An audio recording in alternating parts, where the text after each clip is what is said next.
Olá pessoal, Camus Soviético. Bom, a pedido de alguns camaradas do grupo Resistência Vermelha, né, em especial os camaradas de Portugal, né, que vai nos nossos cumprimentos, vamos comentar hoje um episódio, né, muito triste da história soviética, que foi o Holodomor, né, Holodomor, ou Grande Fome Ucraniana, que ocorreu de 1932 a 1933, né. Episódio esse que a direita adora comentar, né, adora debater, né, para tentar mostrar ali a mediocridade, né, do sistema soviético ou, como eu já vi em alguns debates, a psicopatia, né, de Stalin, né, como ele era um cara louco, né, sem escrúpulos, né, um demônio, né. Mas então, pessoal, o que ocorreu na Ucrânia? Qual a história, né, real do Holodomor? Né, quais os contextos? Né, o que a direita não conta para vocês? Né? Então, pessoal, em 1922, né, a União Soviética vencia a Guerra Civil, né? Guerra Civil essa que contou com 14 potências, né, imperialistas no seu território. Né? 14 potências invadiram o solo soviético para sujeitar novamente a União Soviética aos desejos do imperialismo, né? Aos desejos do capital. Né? Enfim, eles não conseguem isso. Né? O Exército Vermelho é vitorioso, né? O povo soviético vai defender a sua revolução, né? E vai ser vitorioso em 1922. E também é o ano do estabelecimento, né, do Estado Soviético. Né? A União Soviética começa de fato em 1922. Né?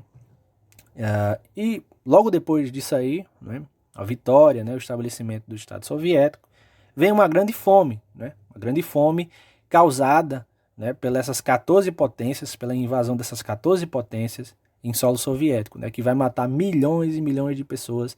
Mas claro, isso aí, né, não vem ao caso, né? Não, a direita não gosta de falar sobre isso, né? Só gosta de falar dos episódios mais especificamente que Stalin está envolvido, né? Uma paixão assim fora do normal, né? E nesse tempo também, pessoal, Lenin já estava muito mal de saúde, né? A saúde de Lenin, na verdade, vinha muito mal desde do, do ataque, né? Que ele sofreu de um anarquista, né? Um militante anarquista, né? Que deu 3 tiros nele, né? Inclusive um pegou na cabeça, né? Então Lenin ali já estava com a saúde muito fragilizada, né? E vai morrer em 1924, né? E vai ser sucedido por Stalin, né? E logo quando o camarada Stalin entra, né, no poder na União Soviética, ele vê que a União Soviética precisava se industrializar, né? A União Soviética precisava se industrializar, precisava se levantar para poder, né, o povo soviético ter, né, os benefícios do socialismo, né? Porque a Rússia, né, czarista, né, nem o seu capitalismo, né, era desenvolvido, né? E todos sabem que na teoria o socialismo ele vem, né, a partir só se instala, né, a partir daquelas contradições do capitalismo, né, num universo ali, num país onde o capitalismo já estava bem estabelecido, né, enfim, já estava forte, né. Não era o caso da Rússia, né. A Rússia não tinha sequer um capitalismo forte, né. Então, o camarada Stalin vai fazer esforços, né, na questão da industrialização, né, vai empreender grandes esforços para trazer pessoas, né, maquinário, né, para a União Soviética, né, e também porque a NEP, né, ao longo do tempo, ela vai dar já vários problemas, né, ela já vai se provar obsoleta, né, e vai ruir ali, se eu não me engano, em 1928, né. 28 é o ano, pessoal, da queda, né, dos grãos, né, do preço dos grãos. Né.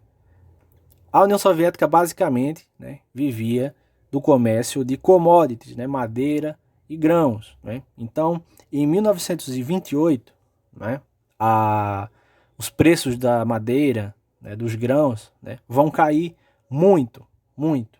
Né. Tanto que a União Soviética vai ter que baixar os preços, né, para se manter competitiva. Né. E isso aí já é o começo, né, o chamado começo das dores aí, né, que nós vamos ver aí mais lá na frente, lá no Holodomor. Né? Então a União Soviética, né, diante desse cenário, ela tem que baixar os preços para se manter competitiva, né? Então ela vai ter que produzir 2 vezes mais, né? 2 vezes mais para se manter competitiva no mercado, né? Conseguir os contratos, né? Conseguir vendas, né? E custeando assim a industrialização, né? E também desse montante aí de grãos aí, né? Também reconstruir o país, né? E alimentar a sua população, né? E todos sabem, né? 1929 ocorre a quebra da bolsa, né? E aqueles grãos, né? Aquelas commodities, né? Que já estavam baixas, aí os preços aí é que vão descer, né? Aí que vai ficar uma coisa complicada, né? Muito se fala, né? Eles, não, a União Soviética não sofreu, né? Em 29 passou por essa crise, né? Não é bem assim, pessoal. A União Soviética pode não ter sofrido como as outras nações sofreram, né? Mas passou por seus problemas, né? Teve os problemas, e mais especificamente aí nessa área de comércio de commodities, né? Então ela foi muito prejudicada nisso aí, né? Então, pessoal, chegamos agora, né, nos anos 30, né? Nos anos 30. Anos esses, né? Que a administração soviética já sabia que o imperialismo já articulava outra guerra, né? De 1927 até 29, né, ainda se tinha o debate se haveria uma guerra, né? Mas em 1930, né, 1930 e diante, a administração soviética já sabia que a guerra era inevitável, né?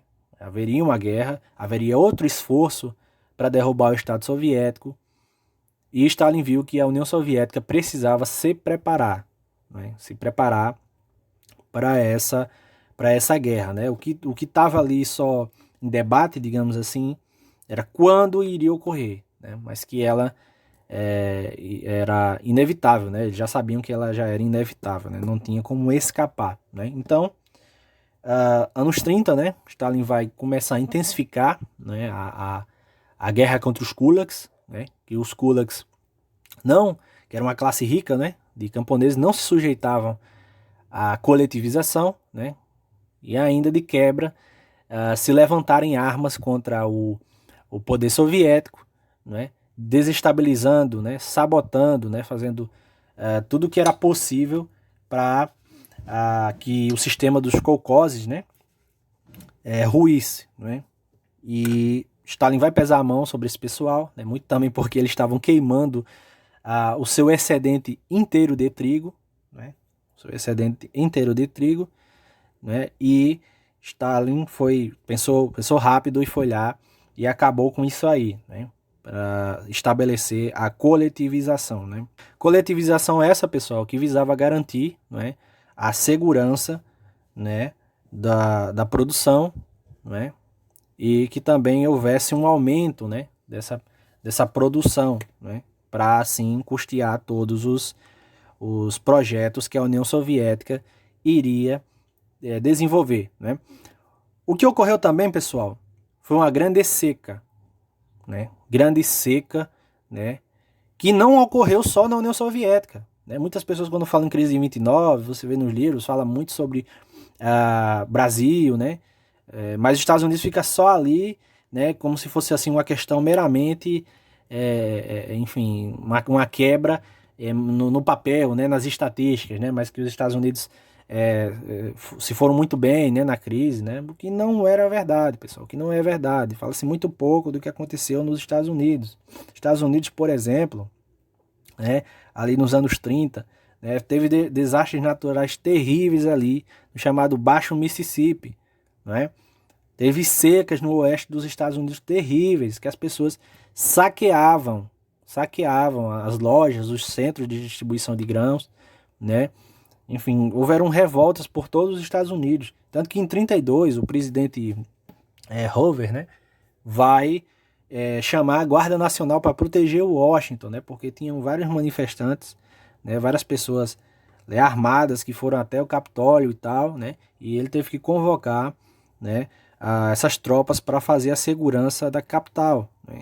Então, você vê aí como é que estavam as coisas, né. Então, se fala-se muito no Brasil, nossa, como a União Soviética sofria, não sei o que tal, mas ninguém fala dos Estados Unidos. Os Estados Unidos também estavam numa situação muito complicada. Muita gente passou fome lá, entendeu?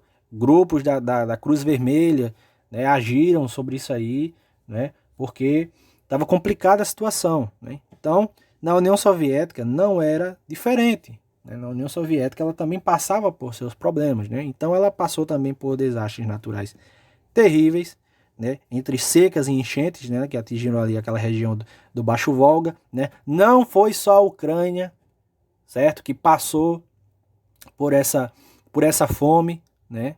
Você teve populações inteiras migrando para outros países, como no caso da China, né? Aquele pessoal ali do Uzbequistão, né? Tajiquistão, né? Aquela galera ali toda migrou, né? Inclusive o território polonês, né? Passou também por uma parte, né, do território polonês passou por essa seca, né? Por essa crise dos grãos. Hoje se fala em crise dos grãos, né?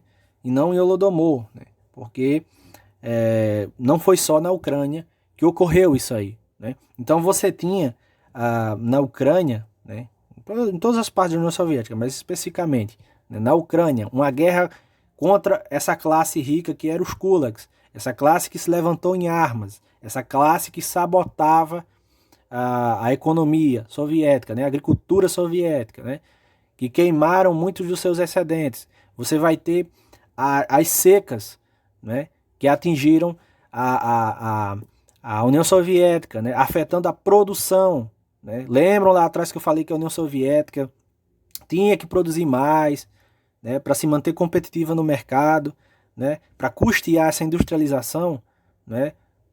Essa medida, né, nos anos aí de 32, né, para 33, ela não vai cair, ela vai permanecer, né? Então ficou muito mais complicado, porque a colheita, né, as safras, né, em virtude dessas sabotagens dos kulaks, né, em virtude deles queimarem, né, os seus trigueiros inteiros, né, como medida de protesto, né, era assim que eles falavam, né, vai haver, né, uma queda nos grãos, né, tanto para vender, né, como também na questão do replantio, né, e a União Soviética precisava manter essas cotas altas para ter mercado, né, para poder financiar aquele projeto de industrialização, né, que a União Soviética precisava urgentemente fazer, né? 33, Hitler vai subir ao poder, né? Já vai ter ali uma quebra ali do Tratado de Versalhes, né? Então a União Soviética precisava correr, né, correr contra o tempo para conseguir essa industrialização, né?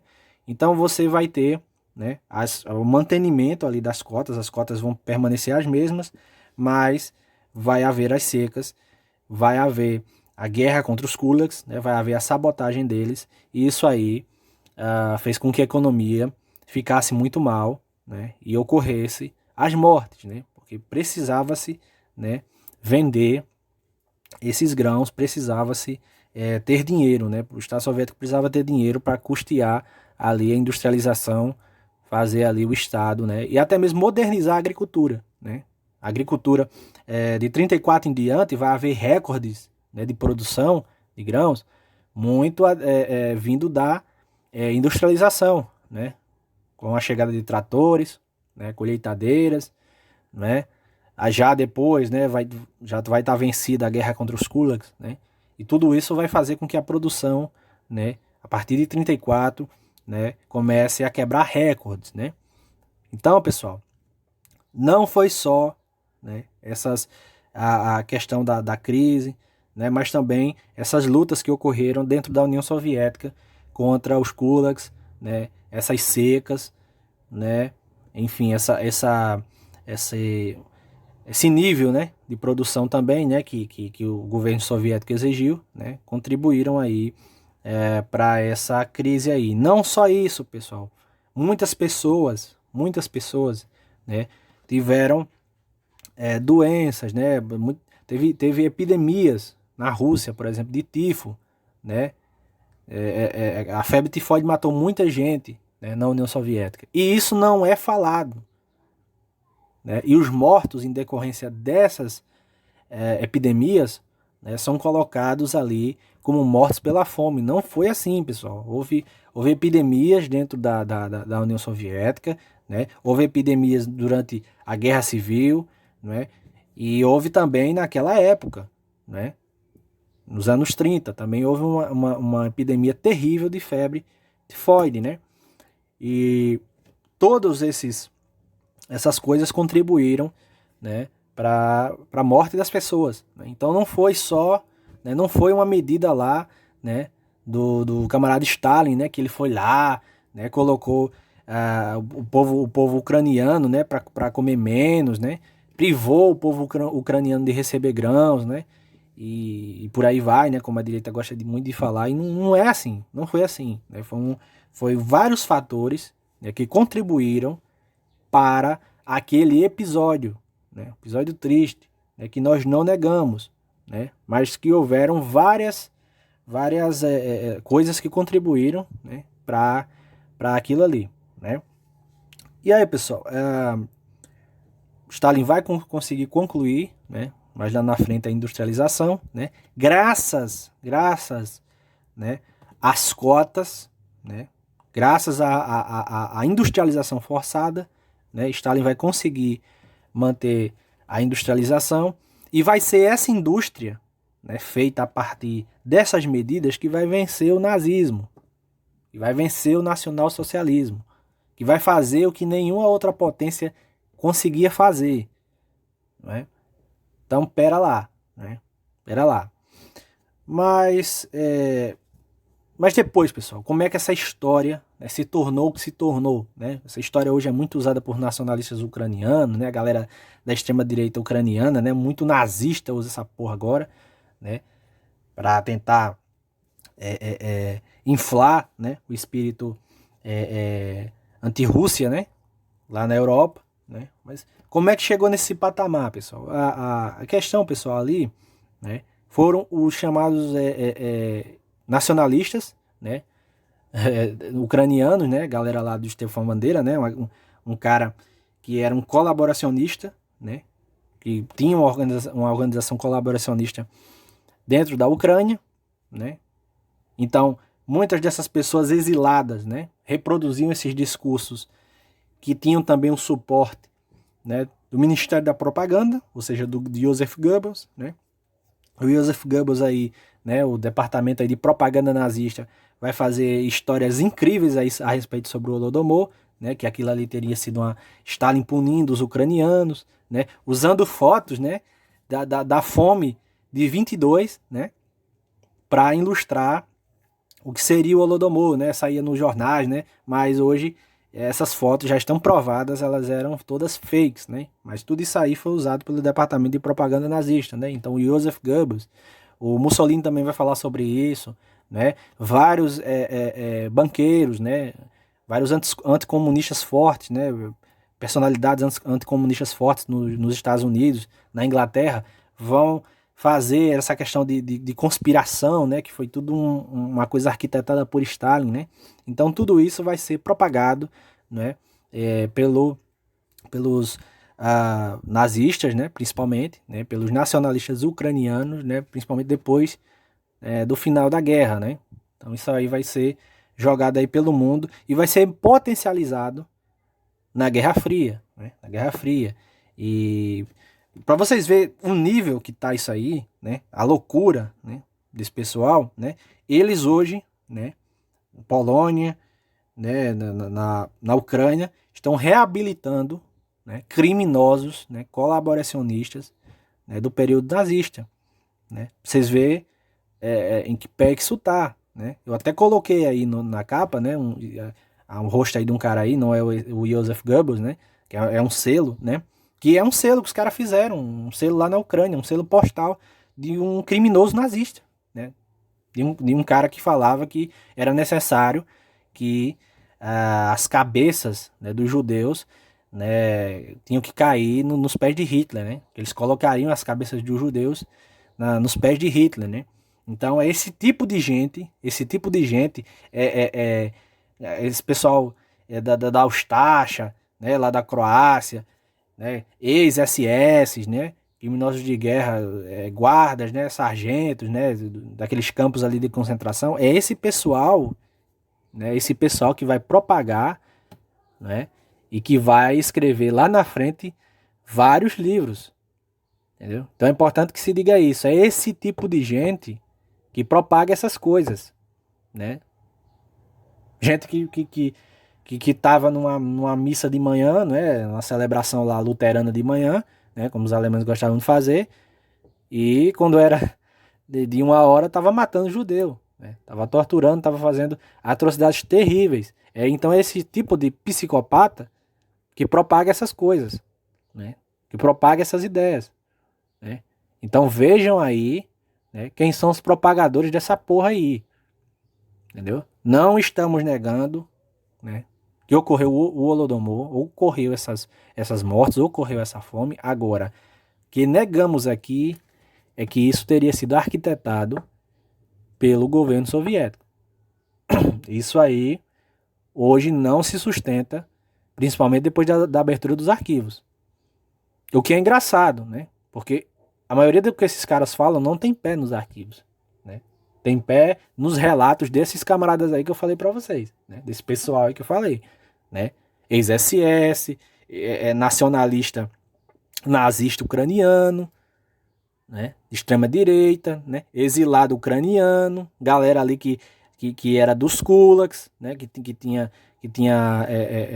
descendência ali com o pessoal que foi reprimido ali na deskulakzação, né? É esse tipo de gente que propaga isso, né? Então, pessoal, vamos estudar, vamos nos organizar aí, porque a cada dia que passa, né, essa ofensiva fica mais forte, né? Então, se vocês gostaram, deixa um gostei, compartilha e vamos à luta.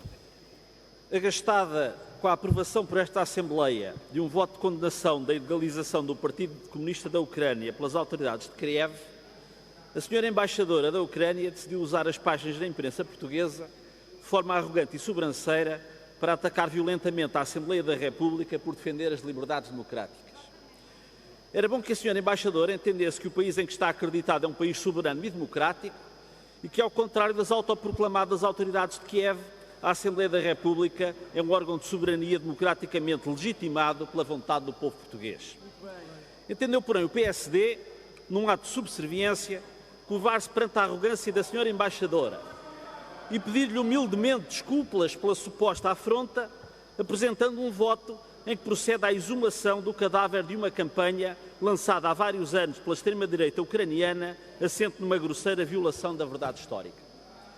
É verdade que no início dos anos 30 do século passado, o povo da Ucrânia sofreu uma vaga de fome de enormes proporções e de gravíssimas consequências.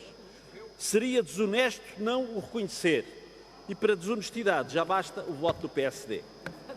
A escassez de bens alimentares que conduziu a essa vaga de fome teve causas diversas, não apenas decorrentes dos efeitos devastadores da crise económica mundial de 1929 ou de condições climatéricas extremamente adversas, mas também dos conflitos gerados em torno das alterações verificadas na estrutura e na organização da propriedade fundiária. A situação de fome que se verificou no início dos anos 30 em diversas regiões da URSS, mas não apenas na URSS, teve consequências muito graves para os povos atingidos e esse facto nunca foi desmentido. Mas manda a verdade histórica que se diga que essa vaga de fome não vitimou apenas o povo da Ucrânia, vitimou também o sul da Bielorrússia, a região do Volga, do Kuban e do Don, outras regiões da Rússia e até fora da URSS, a Ucrânia Ocidental, então integrada na Polónia. Afirmar, como pretende o voto do PSD, que a fome de 32-33 foi um ato de genocídio... Para concluir, Sr. Deputado, faz favor. Vou terminar, Sr. Presidente. Foi um ato de genocídio perpetrado no poder de Moscou contra o povo da Ucrânia, é uma tal falsidade que vem convergir com a violenta campanha de provocação contra a Rússia lançada a partir do poder instalado em Kiev, que pretende reabilitar e transformar em heróis os grupos da extrema-direita ucranianos que na Segunda Guerra Mundial colaboraram com o ocupante nazi e que retoma os termos da propaganda soviética lançada na Alemanha nazi nos anos 30. 25% do seu tempo. Sr. Presidente, dizendo que, depois de ter proposto a semana passada um correto voto sobre a paz na Ucrânia, este voto proposto pelo PSD vem desmentir esse voto e vem exatamente no sentido contrário. Muito obrigado.